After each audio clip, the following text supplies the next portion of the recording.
am I missing like what am I missing about Alden? Because I love it, and you're pointing out things that maybe I shouldn't love. And I'm very open-minded. I don't necessarily have that like defensive, want to fight you kind of attitude about it. I just more like want to understand what I might be missing. I feel like the number one misconception with all that is like people kind of put words into my mouth of saying like, oh, these are the worst boots ever made, or he hates these boots, or he says they're not good. I'm like, throughout every single video, I'm like, they're not bad boots. They're just overpriced. Like if they were $350, $300, they're like, yeah, they're good. They're like about like Red Wings. They're built about like Red Wings. You know, it works. And they're comfortable boots. I love the last. I love that True Balance last. You know, there's a lot of good things, but I think in a similar way, when people get that nerve struck, they don't want to hear, they don't want to even consider the positive things you said. They're only focused on the negative things that hit that nerve with them.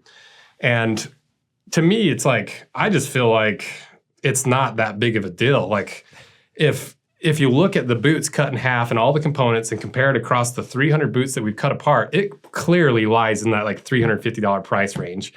And I don't, and like, I'm like, what are we arguing about here? And it's like, all these people, they come up with excuses, and my favorite expression is like all these Alden apologists are like a girl, or not a girl, we'll say a person trying to get back with their ex and justifying it to their friends. It's like, yeah, but he's sweet. He does this.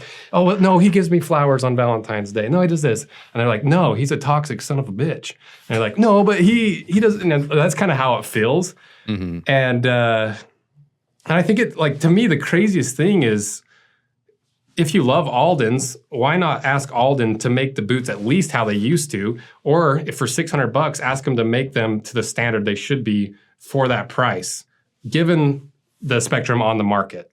Is there issues with Alden and their bankruptcies and all the other things that have gone on, and them having brick and mortar stores and like maybe an antiquated supply chain? And I don't know what's going on at Alden, but maybe they have a reason to keep it that high.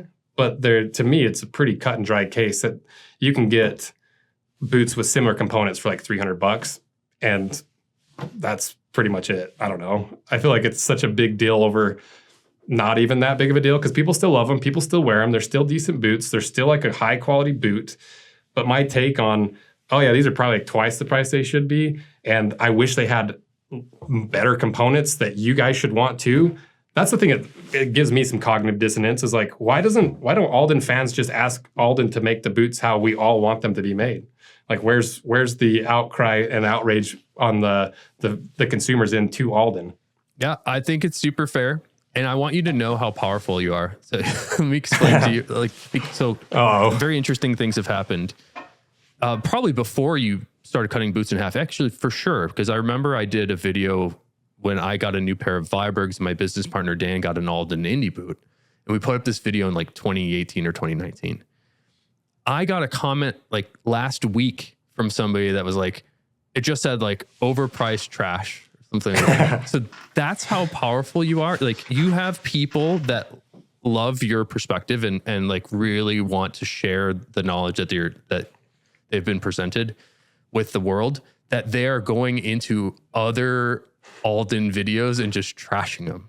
I'm sorry. No. Like, and I'm not even mad at that, because I think you have very valid, everything you just said is like completely reasonable. Like, you should demand better, and you're right. Like, we should all demand better from everything. But like, I'm going to be the Alden apologist in this conversation. Yeah, let's hear it. It wouldn't be a good conversation if it wasn't one. I'm not going to, I don't want to say much, because I think that a lot of this stuff has been said already, but I think that one of the things that endears Alden to people is their stubbornness, and like is their, like, how much they've stuck to just sort of what they do. I mean, you don't see them doing new, styles or leathers or colors or, even eyelets or bottoms or anything. So I think that there's just a certain amount of predictability that people really like about that.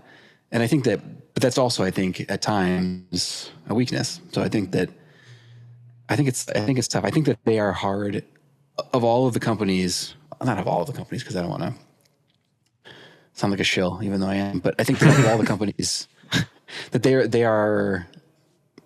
they seem like they're easy to put into a category or fit them into a box. And I don't think that they're as easy as people think. I think that they're, I don't know, they do a lot of little things for a lot of specific reasons, which aren't always obvious to me or to other people. But yeah, I mean, I do think what you said.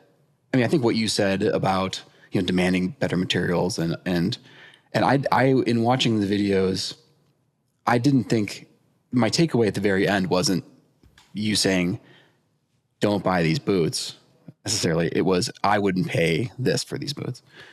And I think that maybe people aren't taking the whole message in, and then they're just going out and shouting from the rooftops about what pieces of garbage these boots are, and then those people are so sure of themselves because they've heard from you, and you know a lot more than 99.9% of people.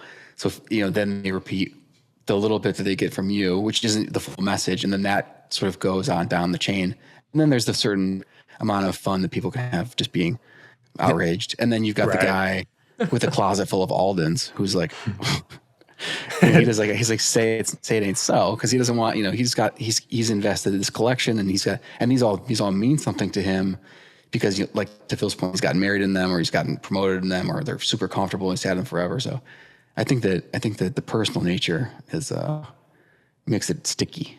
Mm-hmm. And I feel like that's an issue on both ends, because it's not like Alden's out there making these outlandish claims. It's not like Alden's the one saying, like, these are the best boots in the world, the most comfortable boots in the world. These are the boots Indy. Like, Alden's just making boots. It's the big Alden fan group that's, like, making all these crazy claims that have, in my head, built him up to a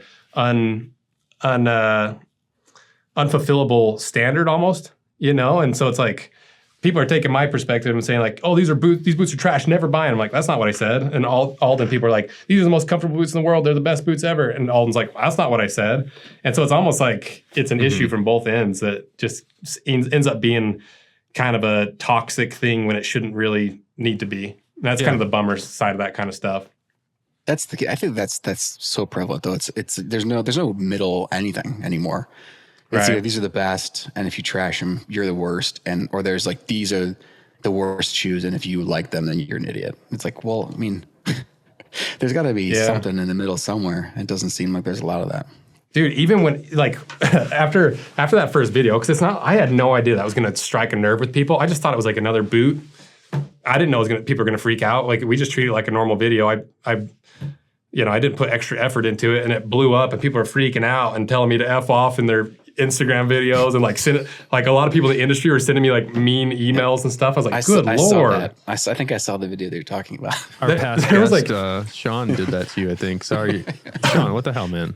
Yeah. I don't know. I don't remember who they all were, but there's a handful of them. I'm like, I'm sorry, guys. Like, this is a wild, like, reaction to someone saying your boots are a little bit overpriced, but okay. I was like, that's a strong reaction. Maybe I'm way off. Maybe there's something here that I'm missing.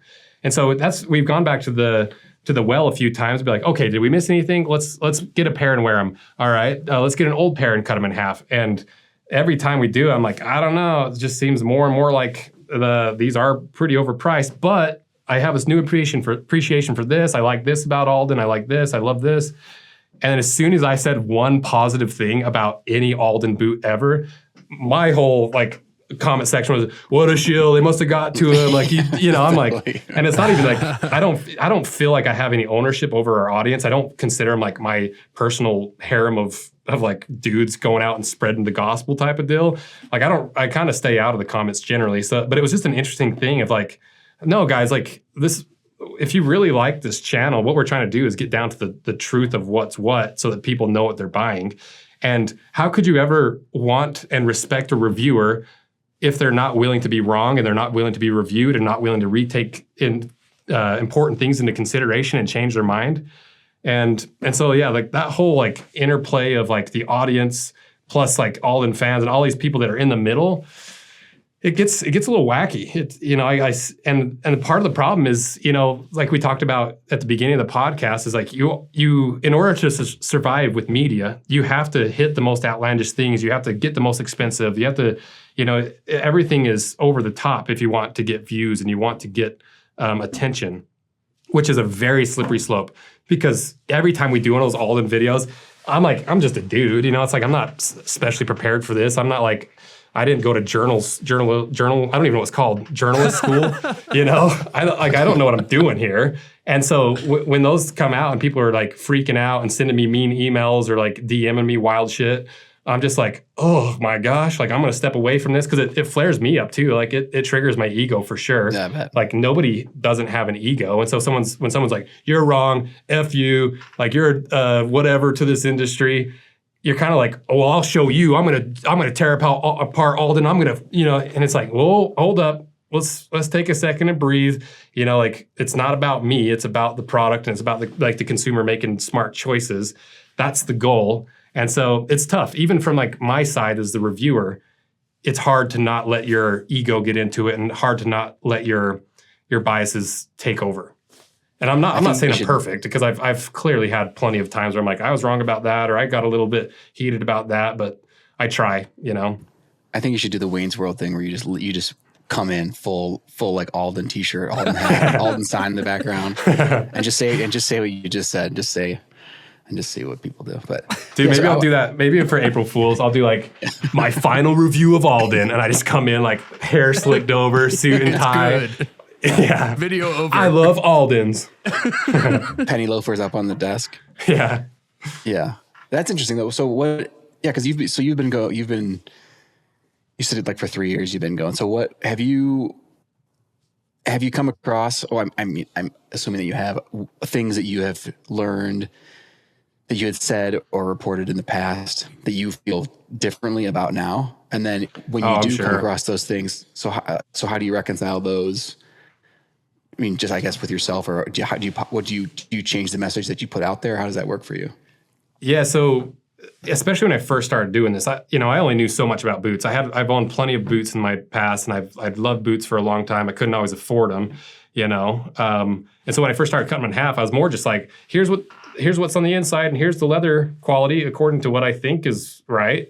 And then over the years, you know, we cut more in half. We talk to more cobblers. I do more research. We see more things, and your opinions change. And especially on the leather, you know, like the leather, it's an impossible thing to really learn about because it's not like it's on the internet that much. And so, yeah, a lot of my opinions have changed. You know, I used to think like, stitch down was a far inferior thing than Goodyear welt because I read it online, and then over time I was like, that's not true. I've talked to plenty of cobblers that say that's not true, and I've looked at how these companies do their resoling and their refurbishment processes, and I don't really see any evidence to say it's significantly worse than Goodyear welted. And the way that we correct it is usually I'll just be like, I used to think that this was better, but I'm wrong. I think this is better now. I don't know. There's not like a huge process to it. I just kind of own up to it and be like, oh, I was wrong about this, or I thought this at first, but now I think this, you know. But that's part of the thing is, and I think that's part of why the channel does well is you can see my knowledge base grow over the years from being like, here's what's inside a pair of Doc Martens. It's like foam and stuff. So see ya. And now it's like, okay, here's the intricate details of how White's does their hand sewn stitch down with the McKay lock stitch, and you know yeah, I don't know. It's just it's part of the fun too. Is like if I already knew everything and I was 100% right all the time, it wouldn't be as fun. It wouldn't be as engaging, and I wouldn't have any interest in it. Just like reciting information. I like the learning process of it. No, I think that's good. I think Phil and I were talking like we make mistakes all the time. And like, we made a mistake last episode. I forgot to call Nick. That's why. What's the name of the leather, Nick? That's not bison. Cheyenne. The Cheyenne leather that we talked about in our last episode is not bison. It's steer hide. Okay. So we needed to clear that up because I got a couple heated messages, and when I say a couple, literally two. When you probably get like 2,000. Anyways, yeah, that's how we reconcile our issues. Yeah, it's hard though. I think that I feel like I know quite a bit about leather, and it's still super complicated. I mean, I've been walking around that bar factory for my entire life, and I still will walk past something and be like, is that the way we've always done that? And then I have to go figure it out. And I'm never sure enough of myself to be able to just like run up on someone and start screaming at them, because it's just it's so different. Just even from day to day. So I think that, I don't know. It's a tough world to be in general. But I think that once you start putting your opinions out there too, people get pretty fired up. Right. And I feel like that's a huge thing we even saw in like across all industries, even with us making YouTube videos. People assume that we spend 40 hours straight planning word for word how these videos are going to go and what angles we're going to shoot. I script for a few hours. I'd sit in front of the camera, ramble it off, and then send it to the editors. And it's not like it's this perfectly executed thing. And the vast majority of the time that's spent is in the editing process and the running of a business and coming up with ideas. And I think it's the same with tanneries. I think it's the same with boot makers. Like everyone's just running a business, and business takes time. It takes energy. And as much time as we wish we had to like dig into every single little nuanced detail and make things better in every way, you see it across the board. It's hard running a business, and you don't have the time to always do what you wish you could do and be as knowledgeable as you wish you could be. And I think that's just something that gets lost on people when it comes to looking from the outside in. I was saying how powerful you were earlier, and I think this kind of ropes into this conversation. I think it came from Spider-Man 1, where was it Uncle Ben said, with great power comes great responsibility? Right. I don't know. Do you feel any sense of that, like doing the right thing for these brands? Like, because like you have two teams of people that are depending on you to do a good job, and I feel that in my business. I'm certain Nick does too, and it's like a tremendous. I don't know why I always use the word sacred, but it's like a sacred relationship where like you're not their parent, but like your performance, they're depending on you to do a good job.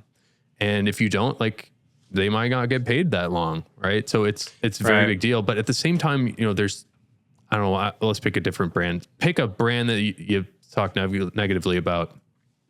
Recently, Portland Leather Goods. We had him on the show too, but like they. Oh yeah, I forgot about that. Sorry. No, that's what he gets for selling shitty products and saying they're $600. Hey, you can't get away with that shit. Well, have you worn one? So that's an interesting. Like, is it that bad? Like, I don't know. I just saw your video about it. I think the claim he said these are the best was the only thing I disagreed with you on there, or I agreed with you. Like the other stuff, like I don't know. Like I haven't worn them. I don't know what they're gonna look like. I don't know how comfortable they're. It's the same type of deal as like the Alden thing. When you're advertising, it's like, did you just waste $600 on a pair of boots? Well, you can get this boot for $100, or like these are just as good as the $500 boots. And like they're making these outlandish claims. Yeah. And similar thing, like in the video, I'm like, actually, this leather is not bad. And this lining leather, I'm surprised it has a leather lining for $100. But here's the issues I have with it. But at the end of the day, it's a $100 boot and it's worth $100.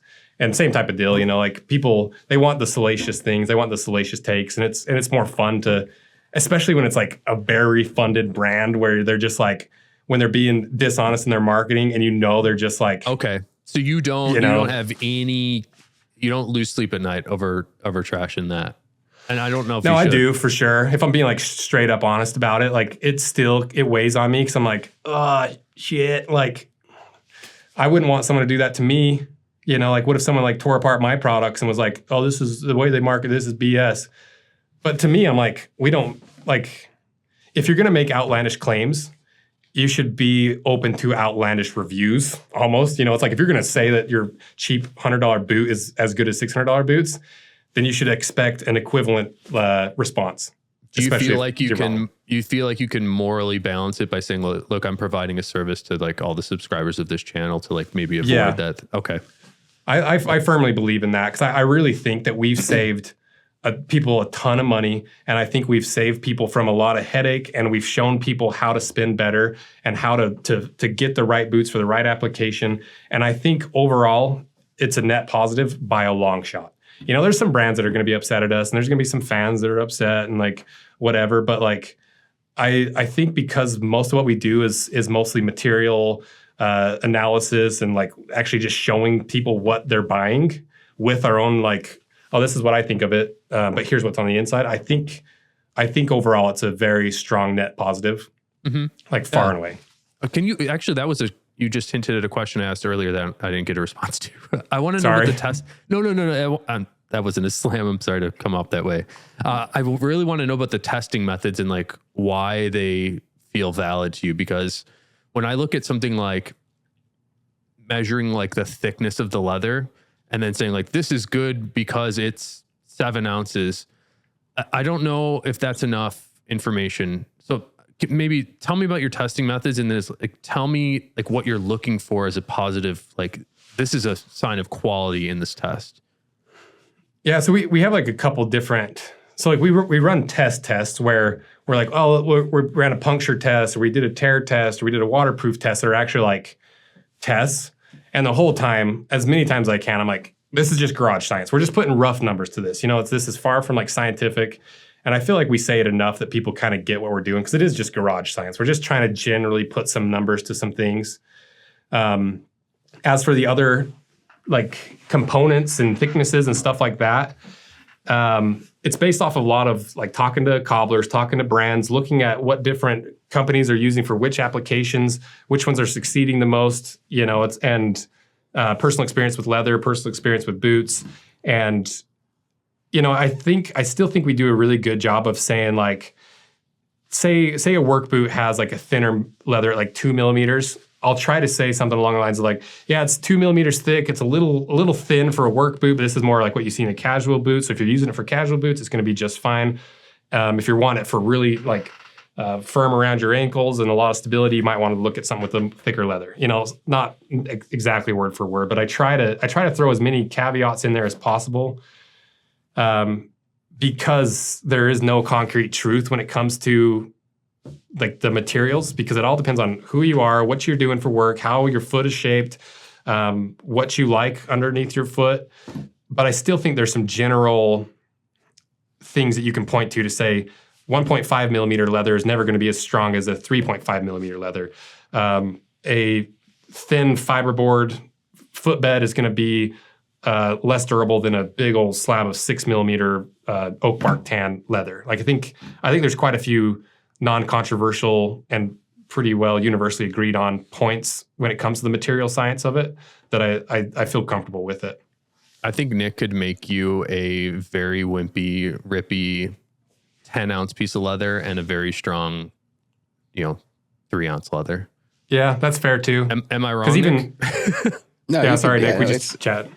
No, it's fine. No, I think that it's tough. There's a couple of things going on there. I think that, that's like the total substance, like meaning thickness of something doesn't necessarily, that's not where the vast majority of the strength is coming from. It doesn't hurt to have more there, but it's with leather, it's all about the tannage and then the retannage. That's where all the performance is coming from.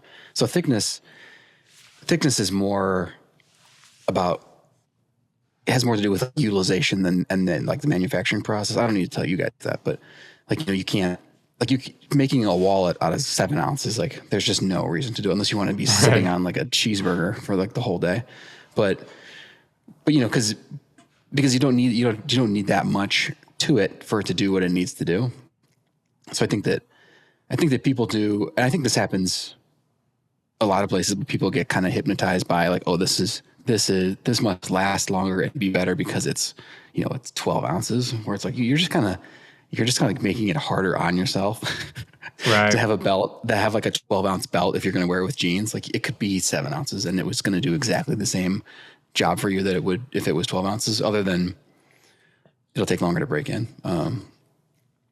But I was going to say something else and I completely. Well, it's really about like it'll come back. It's about the binding of the fibers within the skin, and you can bind them in like a near infinite way with, like Nick said, with the tanning process and the retanning. So, you literally could make a super heavyweight piece of paper that just crumbles, and you can make a pretty strongly bonded chrome tan 3-ounce horsehide. Right.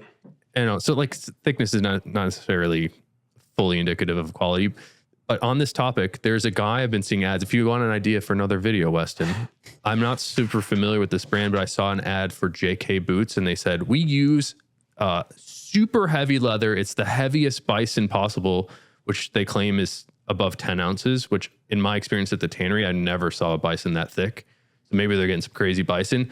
But I couldn't imagine wearing a boot that's belt weight thickness. Have you worn anything like that yourself, Weston? Yeah. I know the guys at JK, and I've cut apart their bison boots, and that kind of gets us to like another good part of that conversation, because like Nick was saying, like a lot of the strength comes from how it's tanned and how it's stuffed and how quick the chrome tanning process was, because there's brands that have like 2.5 millimeter thick leather, but that leather's so empty, it might as well be styrofoam. And like I've got a pair of Blundstones, and right here at the heel is just, it's sloughing off like that. The entire grain is just, I can peel it off with my hand. And it's 2.5 millimeters thick, and like same thing. Most people from a very reductionist point of view be like, oh, it's 2 millimeters thick, that's good. But that's why we try to roll in more of the cross-section analysis. Is this just like a really cheap suede of just loose fibers? Is this how much of the grain does it have in it? Is it a nubuck? How much of that grain got sanded off? Like, is it just a plastic coating on top? You know, so there's a multifaceted view that we take on leather. And I guess we could probably do a better job of explaining each one of those facets in each video. No. Once again, when you get to the YouTube algorithm, oh, sorry, go ahead. No, it's just like you can't have a successful YouTube channel with 5 damn minutes of disclaimers, because that's what you'd have to do. So don't do that, please. Right, that's why we have to like speak somewhat generally, and I still try to sprinkle in little like minute long. Hey, did you know this about this, and this is how this works? Like in every episode, I try to give at least a 1 minute explanation that somebody that's watched all of our videos might be like, huh, I didn't know that about cordovan, or I didn't know that about like sewing leather or whatever. But yeah, I think that's part of like the multifaceted thing. But with the JK boots, it is actually kind of crazy, because I use 3.5 millimeter thick leather, bison leather, and because it's bison and it's a shrunken bison, and I believe they tumble it, it is the most malleable leather you've ever felt, and it's 3.5 millimeters thick. But that kind of gets to the question, right? So it's like, do you lose some of the strength and some of the qualities of having a thicker leather by tumbling it and then making a really soft, like glovey leather? I think you do. And that's why it's such a complex conversation that seems so simple.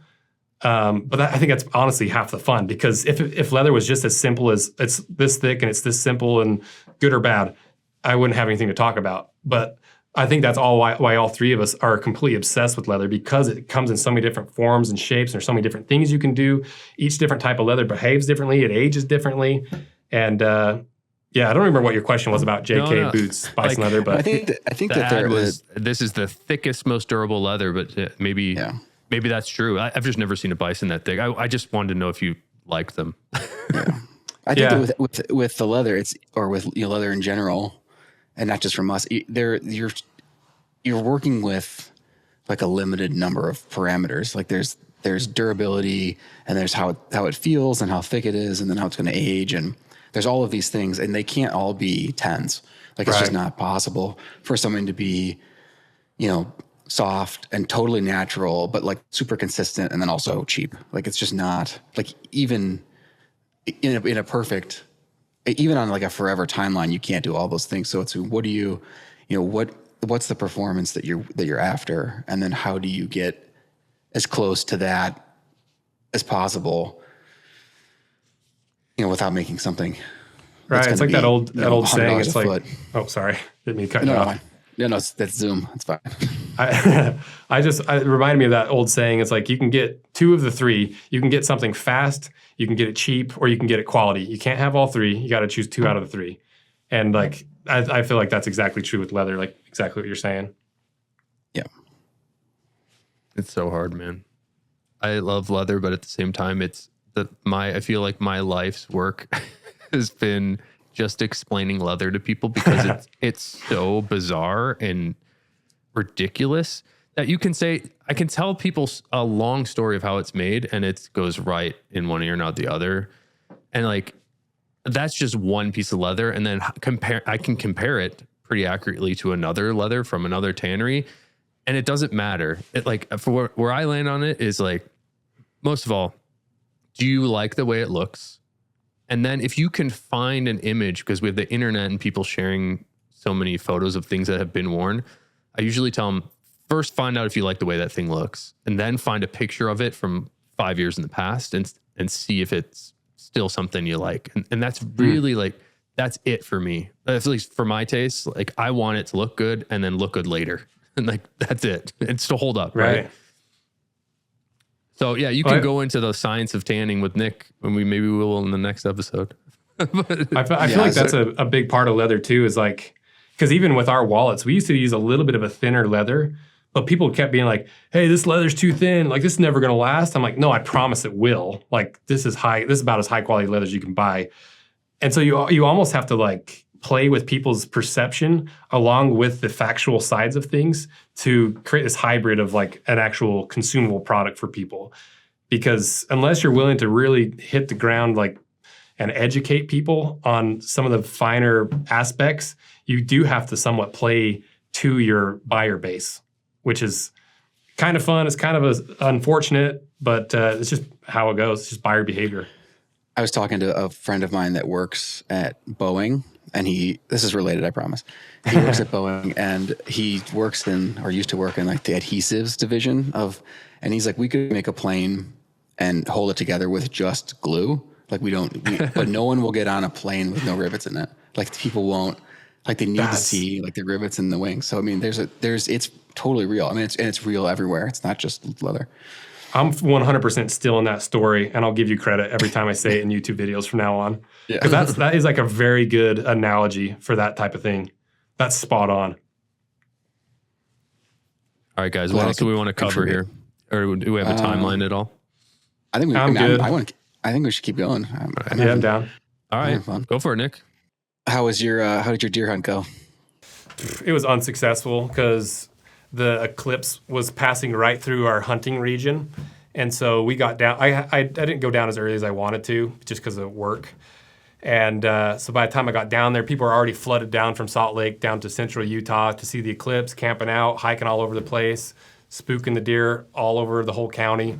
And so it turned into a half vacation hunt. You know, we just kind of like chilled and shot guns half the day and just BS'd around and hiked a little bit, and very unsuccessful. It was fun, but I saw two doe the whole time, two does, and no elk. So, yeah. But it's fun. You know, the reason. The older I've gotten, the bigger reason I go hunting now is just to get out of the city and get out in nature and have that little bit of a, for lack of a less cringy term, a grounding moment. You know, we're like, oh, it's not just me. Like, it's not just me and boots and YouTube and all this other stuff. Like, it's actually, there's all these people and there's nature and like how simple existence actually is. You know, it's all that hippy dippy BS, but it is true. Like, that's a huge part of why I like going hunting, is just getting away. One of the biggest issues I'm sure you guys run into nonstop is this like double standard of people like wolfing down a cheeseburger, being like, oh, how dare you use leather? Or how dare you hunt? How dare you hurt animals? I'm like, you're stuffing a cheeseburger down your face. Do you have any concept of where meat comes from? It comes from animals. Yeah. That's where leather comes from. Yeah. You know? And I struggle with that. I do. I struggle because, you know, we're connected like very closely to the food, everything. And, you know, the question is like, well, what's going to happen if people stop eating beef or bison or horse or whatever? It's like, well, I guess we won't. The raw material won't be around, so we'll have to figure out something else to do because we're an industry of byproducts. But we're being connected to, you know, like a large food system. It's an interesting thing to think about. So I think that to go back to like the deer, like when you go get a deer or an elk like that, I don't understand how people get, or why people get as upset as they do, because that animal lived like free and on its own until it didn't. So Isn't that, I don't understand how that's worse than your cheeseburger, but.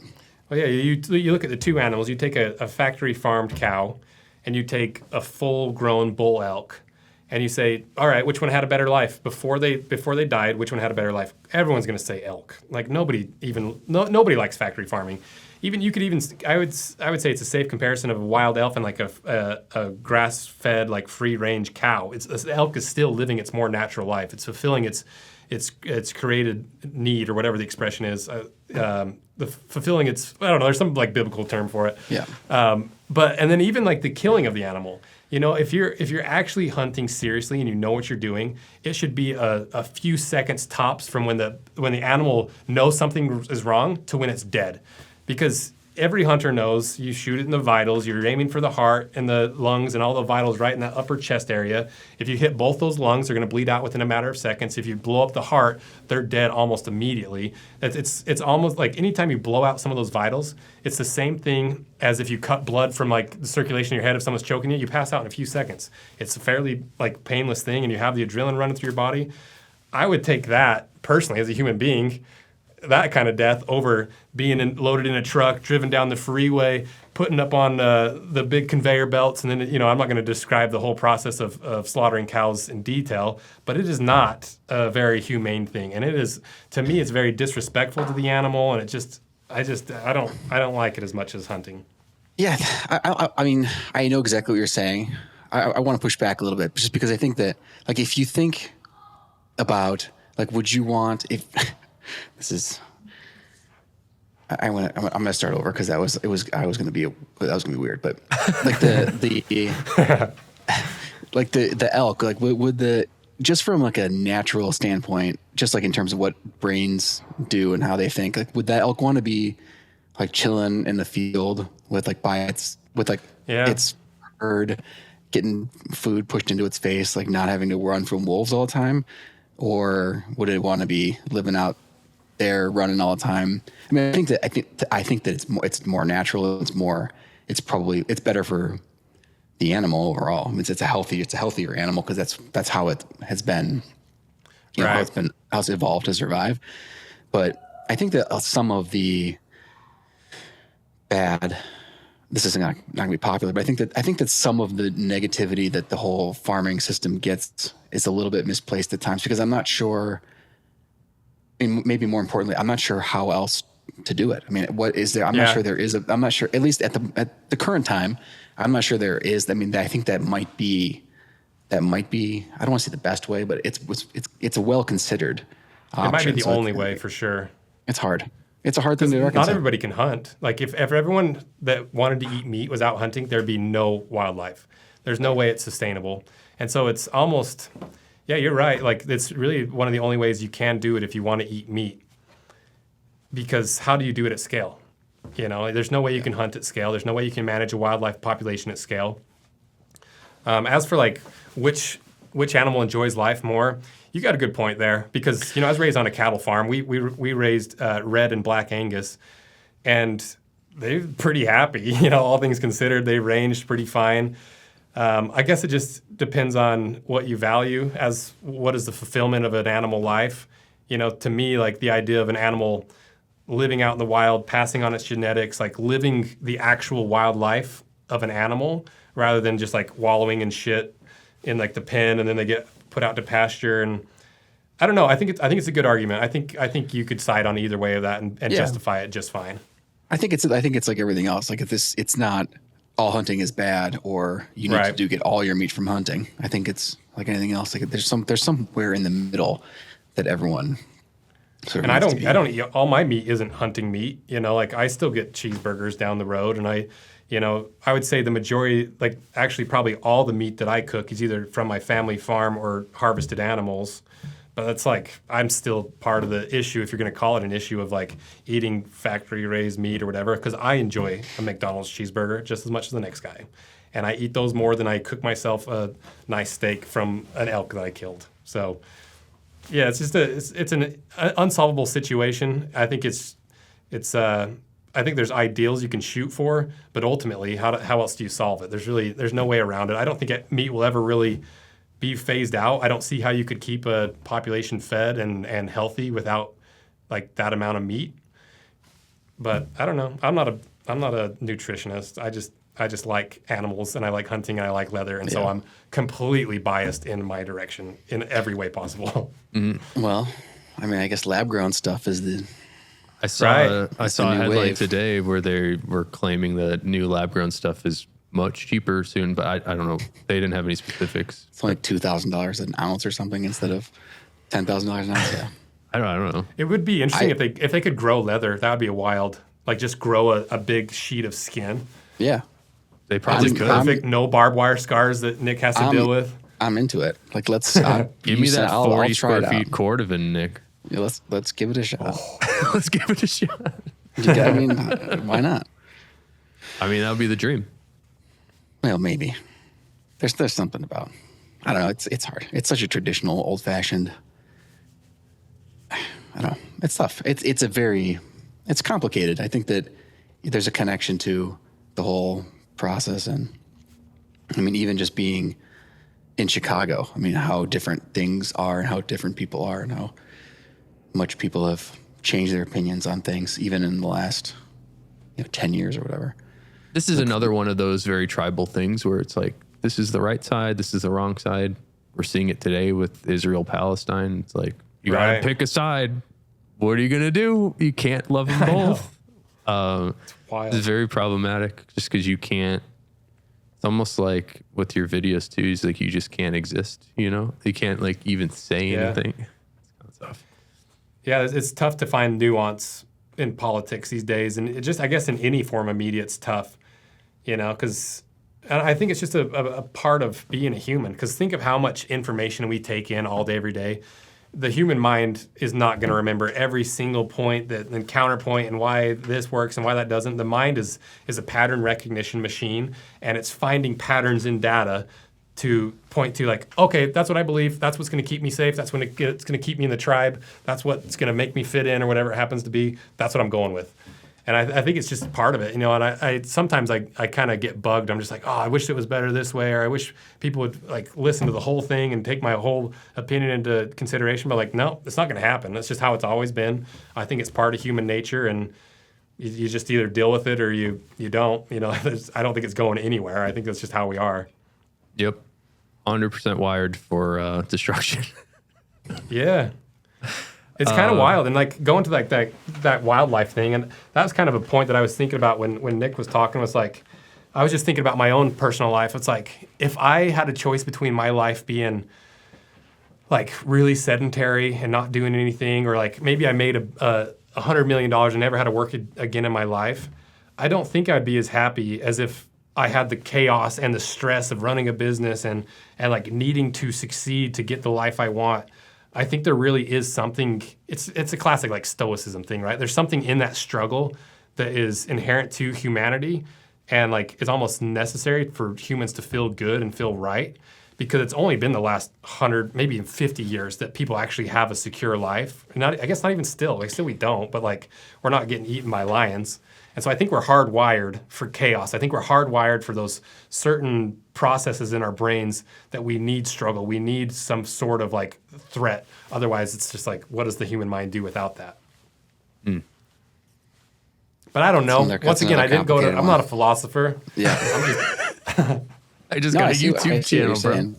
I think there are plenty of people that would say like, give me the 100 million. I'll sit by the pool all day. And I might take it too. If someone was like, here's 100 mil, I'm like, yes, please. Yeah. I don't know. But there is something about I don't think you could do it. I think you'd have to hustle. I think you're a hustler. Honestly, you're right. I would have to do something. I've always been a little bit of a workaholic, and I think just being raised on a farm, we started working at 8 years old on the fields, and so it's always been a part of my life. And I love that, like, I like working towards stuff. I'm always my happiest when I'm striving towards something. If I have a concrete goal and I'm taking steps towards it, I love that striving. I'm at my absolute worst when I'm complacent, when I'm bored, when I'm like on like vacation, honestly. I just get so bored. I don't know. Sorry to interrupt you, Nick. What was that? I was just something about there's something about certain personalities, I think, that where it's more the flat line isn't as appealing, but like the peaks and the valleys are what makes it. I mean, so you've got the tough times, but then you overcome whatever is and tough is relative to the person, but then you overcome sort of what you're working with, and then the reward at the end of that makes the previous experiences more worthwhile, and sort of but that's the chaos that you're talking about, that you sort of crave. You crave the mountaintops because you've got the other experiences. I feel like the biggest strides I've made in my life and like the biggest growth portions of my life have come after the hardest parts in my life. Even more recently, because to be fully honest, from about like 10 videos in, and now probably Yeah, honestly, probably about 10 videos in till more recently, I was having a tough time in life. You know, like it's one of my harder times in life for various reasons we don't have to go over, but like I was really struggling. Like it was a tough year for a couple years for me, and you can see it in the videos. You can see when I'm like, at least for me, I can see when I was like, oh, I was not having a good day there. I was definitely forcing myself to talk about boots that day, and you know, I feel like that crucible of having a hard moment in life is really what, at least for me, pushes me to want something better, to want something more, to fight through it, to see what's on the other end of it.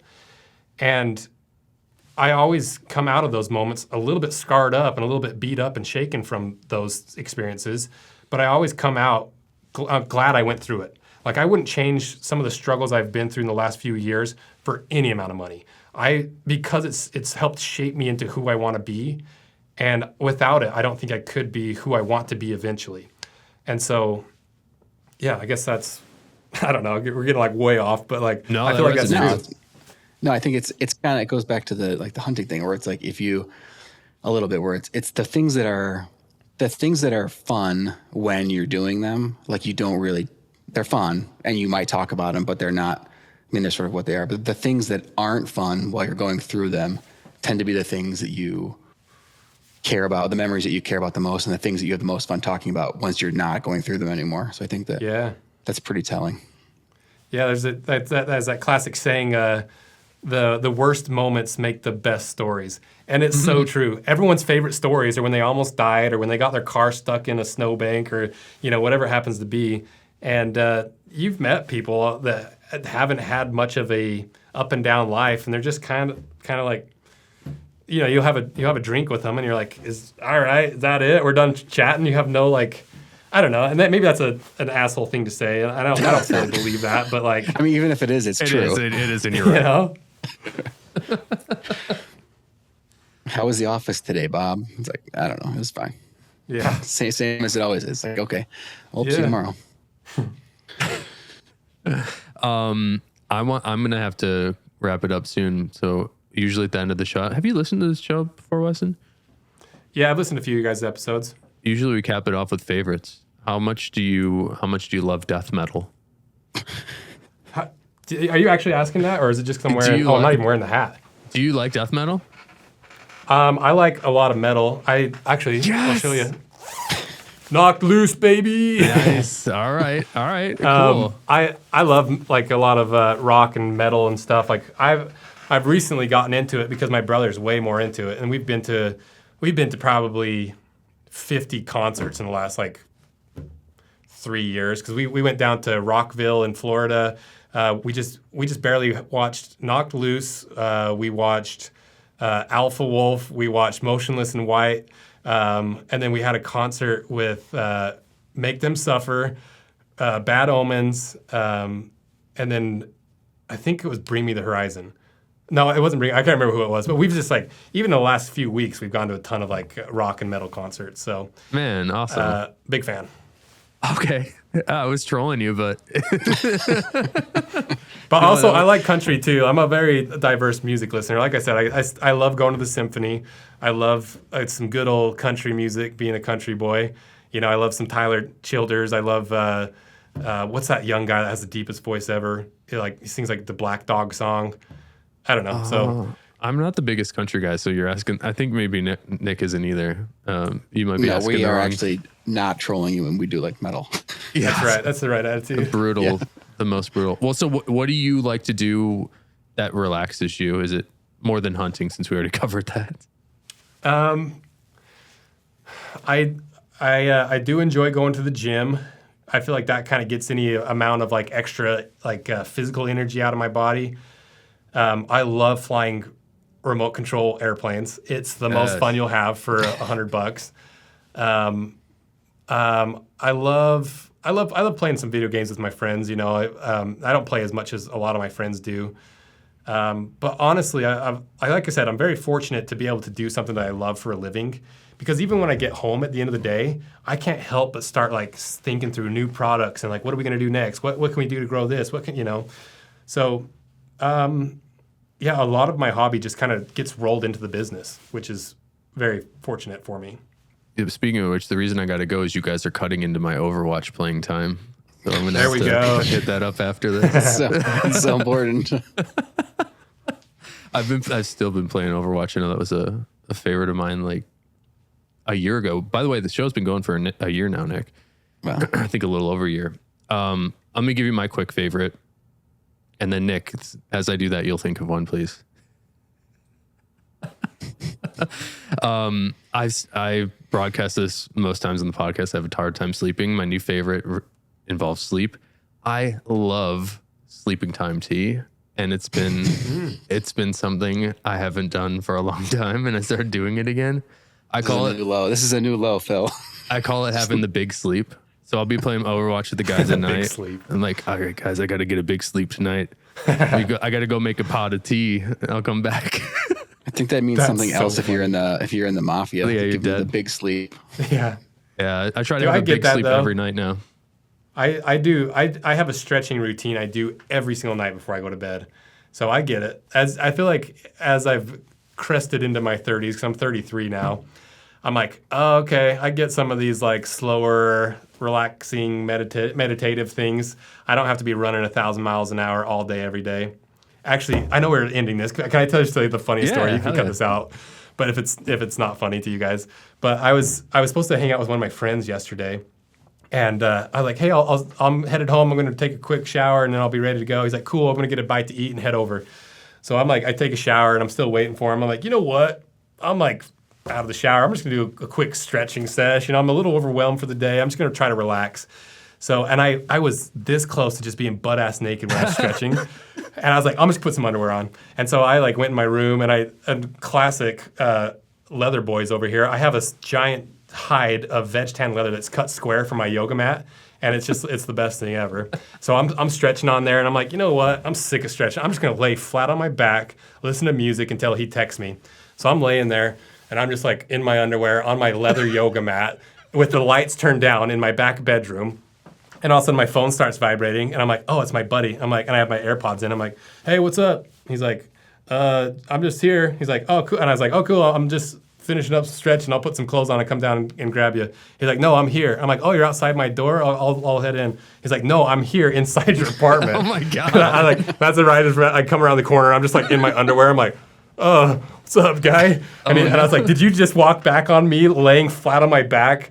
And then just walked like back out and called you. Yeah. And he says he didn't, but I'm 99% sure that he came around the corner and saw me in my like diffuse lighting, just laying flat on my back, just in my underwear, just dead silent. And I was like, better make him delete those photos he took. Yeah, see, if I was your friend, I have called you. I just would have started texting you pictures of yourself laying down, and that's how you would have known that I was there. Oh, I was dying. I was so embarrassed because I'm 90% sure he just rounded the corner and saw me lying there. My friend's too uptight. That's funny. Well, that's really funny though. I like the veg tanned yoga mats. That's your new product, dude. We did some yoga mat stuff with the guy. And he was making them out of football. Oh, okay. And how did that go? They were cool. They were awesome. But he's like, well, I tried this one out, and like I did yoga, and like my legs and hands like were turning like all red. Because he wanted the official stuff, not like the stuff that looked like it. That it wasn't gonna, the color wasn't gonna come off of. And I was like, yeah, that's going to happen like probably until it's not red anymore, like until it kind of turns like an oatmeal color. So like if you're doing hot yoga, like maybe 3 or 4 years of hot yoga every day, and then it'll stop turning you red. But but they ended up being, you think about how big a yoga mat is and then how big a side of leather is. So he was getting like one mat per piece. And like a $400 yoga mat. Yeah, and we had to pick out like the big, perfect. So we were charging like a serious premium. So I think the yoga mats were like $800 or $900. Oh my God, they were no joke. They last forever, but it was. Let's shout him out. Is he still selling them? We're gonna get one. I'd have to look it up. He was a cool guy. Let's have him on the show. Clearly, a yogi. I think. Dude, I made mine out of like 12-ounce veg tan from Herman Oak. And so that thing weighs, and like, I'm a big dude, I'm 6'4". And so I told my production guys, I was like, let's just cut this thing as big as humanly possible. And I didn't realize like how big those sides are. And so it ends up being like, it's probably like 6 foot tall and maybe like, it's probably 6 foot and maybe like 3 feet wide. And it probably weighs 50 pounds. And I don't even know what to do with it. I just like roll it up and it's just kind of tucked in the corner of my room. And anybody comes over, or especially like girls when they come over, they're like, what is that? And I'm like, so here's the thing about patina. Like, I really like the way the leather ages, and like when you put oil on it, and as you use it, it molds to the shape of your body, and it darkens all this stuff. And they're like, I'm just gonna see myself out. You're for sure gonna skin me alive. Sit on my yoga mat with me, watch Sounds of the Lamb. Yeah. All right, Nick, give us a and favorite. put some lotion on the skin. Yeah, exactly. Are you still selling headphones? I am still selling headphones. Okay. But that's a little inside joke, Weston. I'll skip an episode of plugging those. Speaking of metal, and this is not a favorite, but Phil hooked me up with his friend Noah to help do a new Horween Leather Company T-shirt, which I think we're going to have one out pretty soon. But given that Noah is also a metal aficionado, so I was like, this is looking good. Like, we need to do a metal version of this shirt, like do like a regular version and then do like a metal version. I just won't make very many of them. And he sent me, I'll share the images. He sent me the metal images, and I think they're awesome, but I'm like, these are not for the public. These are way too intense. These are way too intense. Like pentagrams and all that. I'll send you guys. Well, shout out to Noah. He did the logo for this show too. Yeah, no, he's awesome. Cool. I mean, they're awesome. I Noah wish, Baron Design, I think is his URL. Yeah, so, I wish I was in a band and not representing a company that sells leather to the masses. What band is he in? He's not in a band. He likes guitars. He likes metal. Oh, okay. Yeah. Any shirts you guys want to send me? I'm XL, double XL. Send them my way. I love like all sorts of shirts. I'm actually wearing a Horween leather shirt now. You send him one of these. Do you see it? Yeah. I don't think I have any of those left. I have a shirt. I'll send you a shirt. Sick. Because I love like industry specific shirts, or even like I just buy as many band t-shirts as I can, because I'm the same thing we were talking about at the top of the podcast is like, it's hard to find like decent shirts as a dude in your 30s, and you don't want to be wearing like what they're currently selling, because at least for me, I'm like, I don't want to look like I'm 18, but I also don't want to be wearing like the dad shirts. I want something that's like cool and like has cool graphics on it, but I also want to support the people who are doing it. So anyone listening to this, send me your XLs and double XLs all once. You know what, man? Weston, we had another guy on the show who made the shirt I'm wearing now, Black Bear brand. We should send you one of his t-shirts, because that's what this is. There's something, it's just a t-shirt. That's what the t-shirt I have is. It's a Black Bear. Yeah, there's something special about it, and I don't really know what it is. It feels different than like... They're heavier cotton. That's all made in the U.S., and then they're like the dye is like the discharge dye. So like the logo is like bleached on, so you can wash it a million times and it never comes off. But dude, that Black Bear brand guy, he is my totally straight crush. I think he's just like, I think he's the coolest dude. He's got like some sick like old like panheads and knucklehead Harleys. He loves leather. He's just like this like gritty dude with all these like sailor tattoos. He's jacked as shit. I just like every time I see him, I'm like, I wish I looked like that. Yeah, he's so cool. He's cool. Many people's spirit animal. Yeah, yeah, it's funny. Yeah, Josh. What's up, Josh? Hey, Josh. Yeah, I gotta get him. I'll send him the t-shirt that Noah did and see if he can do it. There might be too much detail in it for the dye process, but we'll see. All right. But all right, favorite. I got one. I don't know. I have a little bit of time to like watch movies and stuff, and for some reason, I never want to watch something that's super serious. Like I haven't. There's all of this really awesome stuff out there that I have not watched because I just don't want something that's so heavy. So I was looking through, and apparently Nicolas Cage makes a new movie like every 2.5 months. So I'm like, there's no way these could be good. It turns out they're all good. Because I just started like watching like the Nicolas Cage movies like that have come out in like the recent past. And I'm a huge fan. I did not know. I watched Face Off the other day. It's so funny. With John Travolta. Yeah. So good. I watched the two that I watched. I watched Renfield, which is like a vampire movie. And I watched The Unbearable, The Unbearable Burden of Massive Talent or something like that. I didn't get it right, but they're both highly recommended. Okay. Have you seen Megan and Pig? I think The Pig or something. I saw Mandy. Or Mandy, that's what I meant. Yeah. Mandy is wild. Speaking of metal, they're all wild. That show was so whack. They're all wild. You should watch The Pig. The Pig is a different tone, but it's still pretty awesome. Yeah, it got like I was looking at it. It's like 90-something% on Rotten Tomatoes. I'm like, how is this? Yeah. How is this possible? It's legitimately good. It is good. Okay. Yeah. I love it. I really can't tell right now if Nick is being dead serious. No, I'm. Nick it's Cage. fun. I think it's funny. but I'm being serious. Like The Unbearable Weight of Massive Talent is the name of the movie, and I don't know. I have to think that they know exactly what they're doing because it's like the most complicated satire without being. It's about Nicolas Cage making a movie as Nicolas Cage. Oh yeah, I've heard of that. It's good.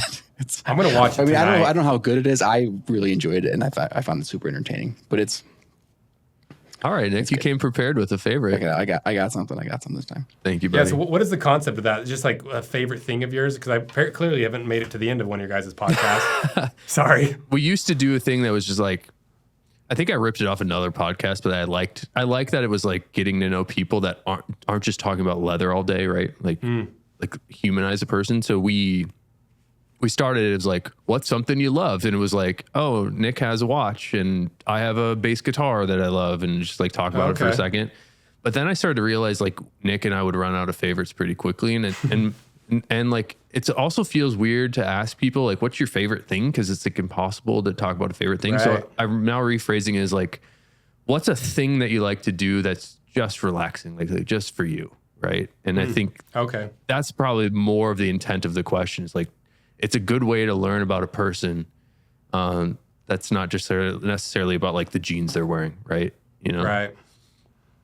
Yeah, I guess mine would be the stretching one then, because that's my like calming exercise when I'm trying to unwind for the night. Just do a nice little stretch on a 50-pound veg tan yoga mat. All right, I'm going to end it on that, guys. Thanks everybody for checking out the show today. I appreciate everybody listening to Mr. Anvil Weston on the show. If you haven't checked out his channel, please do. Rose Anvil 2, and then what's the Rose Anvil Builds is the third one? Yep. All right, check it out, everybody. Thanks for being here, Nick. Until next time, have a good one. Bye-bye.